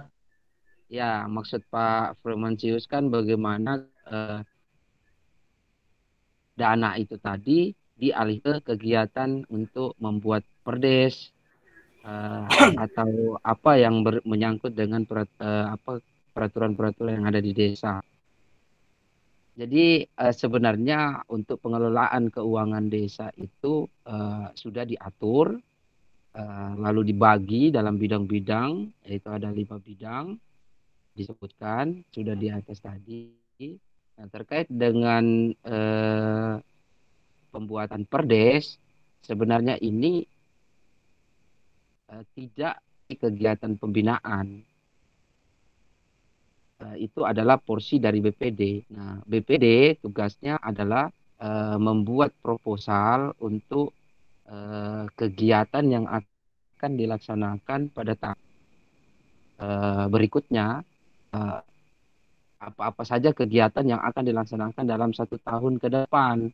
Nah, contoh dalam tahun ini BPD ingin membuat perdes ternak, terus perdes terkait dengan macam-macam perdes yang akan dibuat oleh BPD. Nah, dibuat kegiatannya, susun proposalnya oleh BPD lalu diajukan dalam penyusunan dalam pembahasan pengusulan kegiatan dalam RKP. Jadi kan kegiatan APBDes ini kan sudah ada bidang-bidangnya. Ini tidak bisa dari kegiatan pembinaan mau digeser ke kegiatan BPD, tidak bisa. Harus masuk dalam kegiatan pengusulan dalam RKP. Artinya sejak awal BPD itu sudah menyusun program-program yang akan dilaksanakan, baik itu karena ini untuk perdes porsinya BPD. Jadi mengajukan kegiatan dalam 1 tahun itu apa saja kegiatannya. Seperti itu Pak Firmansyus. Jadi tidak. Oke, terima kasih Pak. Ya, untuk menampung aspirasi itu harus sebelumnya. Jadi jangan sampai ada aspirasi dadakan sehingga mengubah peraturan yang sudah diberlakukan. Sejak awal itu harus sudah diajukan oleh BPD terkait dengan pembuatan perdes. Jadi begitu Pak Firmansyus. Mungkin yang lain pertanyaan soal RPJM ada yang menjawab? Ya Pak dosen. Oh, nggak ada, udahin aja. Udah jam berapa ini? Oh iya, siap. Mungkin Pak Prometheus. Ya Pak. Gimana Pak Asdi? Mungkin terkait RPJM ya Pak Prometheus. Memang ya, simpel saya tadi sedikit saja Pak Asdi. Sedikit saja ya Pak. Memang dilema itu memang pertama dalam proses perencanaan desa ini kita sudah mulai dari tahapan-tahapan sesuai dengan mekanisme yang ada itu Pak ya. Tapi akhirnya memang secara kenyataan yang ada beberapa kebijakan dari pemerintah yang mengakibatkan bahwa dalam pelaksanaan di APBDes ini bersampingan RPJM. Mungkin seperti itu ya Pak Prumen. Siapa yang saya maksudkan Pak? Yang dilakukan karena kebijakan ini memang dibolehkan Pak. Artinya sebenarnya begini, dalam proses penyusunan program yang ada di desa seharusnya menyelaraskan program di tingkat atas. Nah, sehingga akhirnya ada perubahan yang mendasar, yang mendesak sifatnya, sehingga akhirnya disampaikan dan ditekankan ke desa berupa semacam peraturan untuk penentuan kebijakan tersebut, sehingga akhirnya mengakibatkan ada beberapa kegiatan yang memang harus dilakukan perubahan pelaksanaannya, sehingga ini di luar daripada RPJM. Tapi secara pemahaman kami dalam pelaksanaan RPJM tetap bisa dijalankan, tetap berjalan sesuai program yang direncanakan. Hanya saja mungkin ada program tambahan yang ditentukan oleh pemerintah pusat berupa kebijakan. Nah, seperti itu Pak. Ya, mungkin ada tambahannya Pak. Terima kasih. Siap, terima kasih Pak Hasbi. Siap Pak, terima kasih. Mohon izin Pak dosen untuk menutup atau mau ada komentar Pak dosen? Saya rasa cukup ya, karena ada jam 21.51 dan jam 10 malam. Takutnya di Indonesia Timur juga ada jam 12 malam ini jadinya. Siap. Kita tutup aja Pak dosen. Ya cukup, saya cukup sampai sini. Siap. Mungkin minggu depan itu kelompok 4 siap-siap ya. Oke. Baik. Teman-teman, kita tutup dulu ya teman-teman. Baik, terima kasih atas partisipasinya seluruh rekan-rekan kelompok maupun rekan-rekan audiens, mahasiswa dan mahasiswi. Cukup dengan sedikit kalimat nih sudah disiapkan. Kalimat dari salah satu pionir di Jawa Barat, yaitu Pak Gubernur pernah berkata bahwa COVID-19 mengajarkan kita bahwa jika mau aman, kita harus menjaga jarak dan menjauhi dari keramaian. Keramaian, kepadatan identik dengan perkotaan. Itu artinya di masa depan, jika ingin aman, jauhi kota, tinggallah di desa. Kembali ke desa dengan kreativitas dan SDM yang mumpuni. Poinnya adalah, jika ingin selamat dan sukses di masa depan, tinggallah di desa, rezekinya kota, bisnis mendunia. Nah, kurang lebih seperti itu teman-teman. Ada tambahan lagi nih simpel dari podcast Deddy Corbuzier nih, podcastnya dari teman kita nih yang kagak bisa hadir nih, yang selalu kita ingat kata-katanya. dari Pak Sekdes, jangan tanyakan desa telah berbuat apa kepada kita, tapi tanyakanlah pada diri kita sudah berbuat apakah kita untuk desa. Oke, terima kasih. Kurang lebihnya mohon maaf. Wassalamualaikum warahmatullahi wabarakatuh. Waalaikumsalam. Selamat malam Pak Cepi. Gimana Pak Cepi? Ya, Pak. Teater gimana? Mantap. Aman, Pak. Bisa tanya Ramis kan ya? Berendam teman-teman yang mau ke Ciater silahkan hubungi saya. Sekali-sekali Pak dosen. Seharga 50%-nya Kang. Nah, saya kemarin minggu nemenin istri ke Megamendung. Tahu-tahunya di sana ada 2 mahasiswa yang ada sana. Saya ketemuan aja. Silaturahmi sekalian. Tapi ya kebetulan aja sih nggak apa-apa. Ya. Moga-moga suatu saat ada waktu kita ketemu tempat-tempat yang lain lah gitu. Untuk moga-moga ada. Ya. Siap Pak dosen. Siap. Ya, saya tutup ya. Siap, tunggu Pak. Waalaikumsalam warahmatullahi wabarakatuh. Waalaikumsalam. Cukup alot kalau APBD ya. Ini kalau ada Pak Amir sampai jam 12 ini. Aja. Tidak Pak dosen. Kelihatan menarik gitu. Nambah-nambah nilai lumayan lah. Lumayan. Iya. Kalau banyak diskusi atau apa kan nilai menambah banyak gitu. Iya. Buang-buang wawasan kita aja. Oke teman-teman pamit dulu. Assalamualaikum. Saya juga pamit. Waalaikumsalam Pandi. Warahmatullahi wabarakatuh. Pamit dulu kawan-kawan. Assalamualaikum warahmatullahi wabarakatuh. Waalaikumsalam. Kita ke tugas matematika dulu ya. Tumben ini Pak Promencius di akhir-akhir nih bertanyanya. Nah, kan nanti dikira dominasi lagi nanti. Nanti kalau dapat dikira dominasi juga ya kasih teman-teman yang lain dulu. Kang Cepi berapa nih ke Ciater? Berapa apanya nih? Aduh, buat teman-teman mahasiswa mah belakangan akomodasi agama. Oke siap. Kapan-kapan main. Habis UAS ya. Boleh. Itu berapa? Enggak tahu. Bulan biasanya? Paling tinggi 2 minggu. Anak saya kalau habis UAS 2 minggu aja libur ya. Tadi Pak Promencius mendengar kata statement ini nggak, Bu dosen matematika?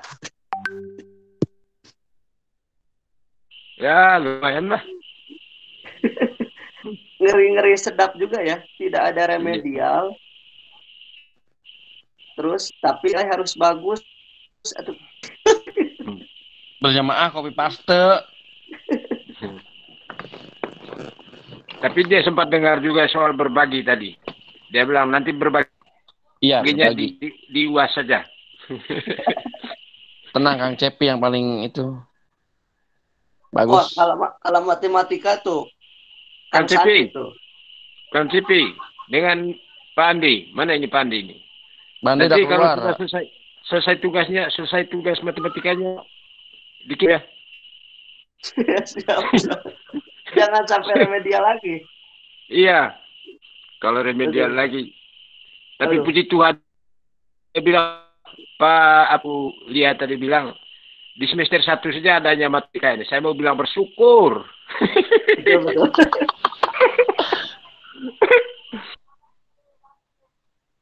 Tahu saya belum ngecek lagi, takutnya justru di semester 2 matematika malah ada kimia lagi. Kira aku atau hubungannya kimia? Kita kan bukan disuruh bikin uang, Pak. Kita disuruh hitung uang saja. Mungkin kalau disuruh bikin uang baru masuk kimia. Betul.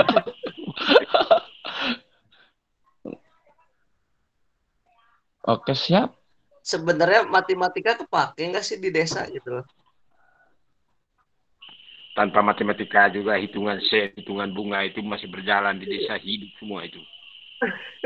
Bahkan kan kalau mau apa-apa tuh harus ini ya, istilahnya harus yang praktisi lah, kayak misalkan apa namanya Apa kalau kita mau ngebangun tuh harus ada kayak kontraktor gitu apa? Konsultan. Konsultan kan? Mereka yang hitung-hitung begitu sebenarnya itu. Betul. Iya. Itu kan verifikasi PUPR juga. Sepintar apapun kita berhitung, kalau kita nggak punya legalitas konsultan, emang bisa? Mana ada? Pak, jujur saja Pak, konsultan saja yang apa itu teknik itu disuruh dia hitung untuk bagaimana merubah dari reguler ke pemberdayaan. Repot dia Pak, dia bertanya kiri kanan juga konsultan itu. Yes, serius. Tidak semua juga konsultan bisa begitu dia. Mengalihkan hitungannya dia dari reguler ke HK ini repot ya. Begitu. Betul. Apalagi saya yang hari-hari pegang parang dan cangkul ini tiba-tiba suruh dia hitung dia deret ukur lagi. Ketemu di mana itu? Deret ukur lereng, penggal lereng. Emang gimana ya? Desa itu sebenarnya baru sekarang Pak jadi pionir, jadi pusat perhatian. Kalau saya lihat ya, karena sebelum-sebelumnya mulai dari presidennya kah, menterinya kah, ya hanya sekedar dana-dana desa aja gitu loh Pak. Sekarang semua pihak berlomba-lomba bikin organisasi, bikin serikat dan lain-lain, itu banyak buat itu loh, tertarik sama dana-dana yang bakal masuk ke desa gitu, yang seliweran di atas sana gitu loh. Terjadi nggak di desa-desa Bapak-Bapak? Jadi kayak ada banyak pihak-pihak ketiga gitu. Di kecamatan saya kemarin Pacipi ada kebetulan sanggar tari budaya ini yang cukup terkenal juga. Nama desanya Liang Darah. Nah terus datanglah ini Pak Menteri Desa yang lama, bukan yang baru ini. Datang ke situ. Sampai di sana Pak Menteri Desanya menjanjikan uang 1 miliar. Setelah Pak Menteri Desa pulang, ratusan konsultan yang datang untuk bagaimana teknis pembangunan apa segala itu. Pokoknya banyak orang pusing kepala desanya estima mereka itu. Nah, ujungnya kepala desa bilang, tidak layak di sini karena ini bukan tanah pribadi, ini tanah ulayat. Tua ulayatnya tidak kasih. Nah, begitu. Karena pusing kepala desanya urus mereka itu. Untuk Ciater sendiri itu dari mana-mana ada yang mengaku dari ikatan inilah, ikatan itulah, ikatan inilah, membina warga masyarakat lah. Itu juga kurang paham itu semenjak ini aja tuh, semenjak Pak Sandi jadi menteri itu, hampir tiap bulan ada aja yang datang. Tapi memang betul ya, mungkin ada yang tahu di atas sana memang banyak dana-dana yang seliweran gitu ya. Sebenarnya sih Pak ada, cuma kan ini banyak Pak Cepi. Butuh banyak itu yang harus kita masuki begitu. Iya, kita kan orang awam di desa kan nggak tahu gitu kan, ngikut-ngikut aja kan, apalagi kan dikasih ilmu, dikasih materi itu kan. Nah, tapi ujung-ujungnya seperti seolah-olah bikin organisasi dan kita para pelaku desa itu diikut sertakan gitu. Entah jadi bagian dari organisasi itu gitu. Nah, banyaknya seperti itu. Makanya ini ada milih-milih juga nih. Mereka yang datang itu kan, cari makannya dengan cara seperti itulah. Mereka cari hidup. Mereka terkesan seolah-olah bahwa mereka adalah salah satu penentu kebijakan. Padahal mereka sedang cari makan di kita juga, memanfaatkan kita. Begitu.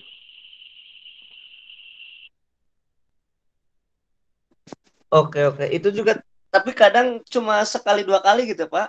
Kadang misalkan ada pelatihan gitu kan. Entah tahu dari mana itu dananya.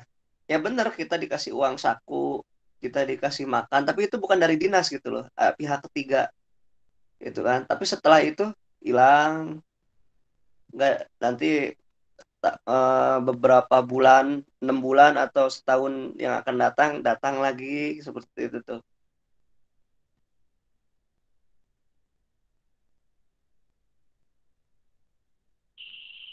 Kang Cepi. Ya. Ini tinggal berdua aja ini. Kita lanjut di WA saja ya. Oke, siap Pak. Udah jam 10 ini. Siap. Ayo. Oke, terima kasih ya. Yuk, sama-sama.